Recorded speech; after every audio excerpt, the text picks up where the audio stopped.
Oi pessoal, tudo bem? Eu sou o Marcelo e vocês estão no Marterário. Essa é a terceira tentativa de gravar esse vídeo e agora vamos ver se dá certo, né? O livro caiu.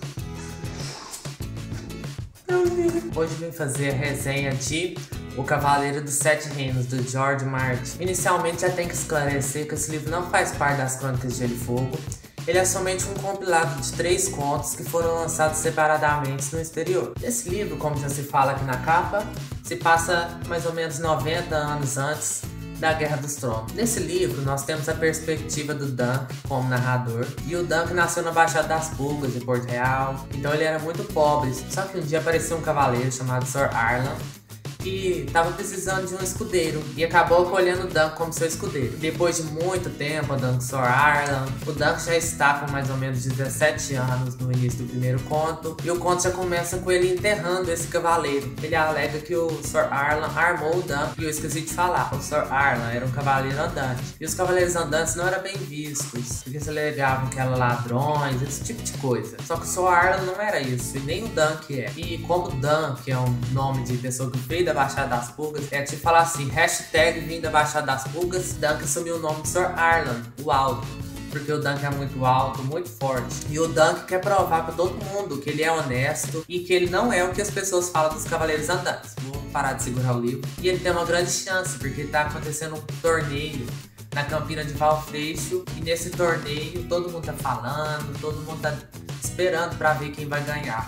Então, se o Dunk ganhar, ele vai provar pra todo mundo que ele não é o que falam dos Cavaleiros Andantes. E indo para o torneio, o Dunk acaba encontrando um menininho de cabeça raspada, com olhos claros, que acaba pedindo para ser escudeiro dele.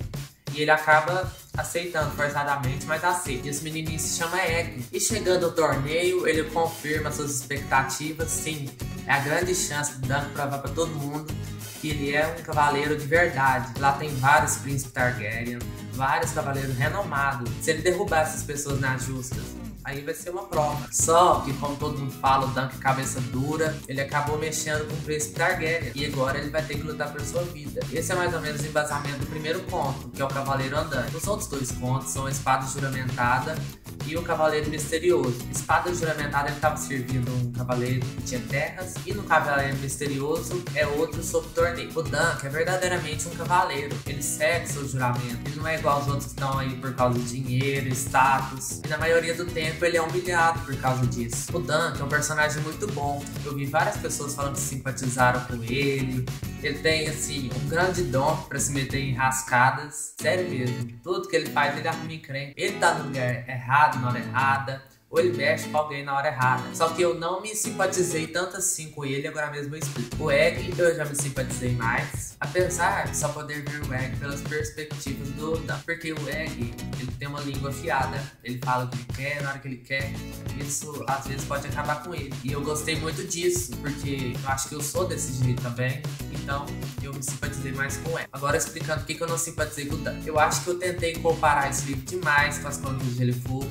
Fiquei esperando uma coisa que não aconteceu. O Cavaleiro dos Sete Reinos tem, sim, suas tramas, tem seus reviravoltas, mas eu tava esperando uma Crônicas de Gelo e Fogo mirim. Só que não deu certo. Crônicas de Gelo e Fogo toda hora tem uma reviravolta. Nesse livro aqui, são poucas. E eu fiquei esperando mais, esperando, e não acontecia. E eu acho que o que faz a gente simpatizar com os personagens do Conto de Fogo é poder ver ele de vários ângulos, poder ver ele de vários olhares. E aqui nesse livro a gente só tem perspectiva do Dunk. Então eu fiquei esperando coisas e não chegar. Eu acho que isso atrapalhou a minha relação com o personagem. Se você tá se perguntando ler antes ou depois do Conto de Gelo e Fogo, você pode ler na hora que você quiser, porque bem no início o Martin fez uma introdução de como foi a conquista de Westeros, dos primeiros nomes, dos Rhoynares. Então você vai entender muito bem o que acontece em Westeros. Eu acho que foi melhor pra mim ler depois que eu já li as Crônicas de Gelo e Fogo, porque é mais assim, você já conhece o mundo e você quer saber mais sobre aquilo. E ler isso aqui antes, eu acho que não é igual às Crônicas de Gelo e Fogo. Parece uma Idade Média normal, só que tem aquilo que a Crônicas de Gelo e Fogo tem ovo de dragão. Só que se você tá caçando ler Crônicas de Gelo e Fogo, lê Crônicas de Gelo e Fogo. Depois, quando você terminar, lê esse aqui, mas não tem problema nenhum, você lê a qualquer momento. Com esse livro aqui a gente pôde aprofundar muito mais os conhecimentos sobre a família Targaryen, que estava no seu apogeu nesse momento, e também sobre a rebelião Blackfyre, que aconteceu recentemente no início da história. Aconteceu 16 anos antes. Então, sobre todos os pontos, ainda existe um pouco da rebelião. As pessoas ainda falam muito disso. E foi isso. Se você gostou, deixe seu like embaixo, segue no Twitter, no Facebook, no Instagram e se inscreve para saber quando vai ter novo vídeo.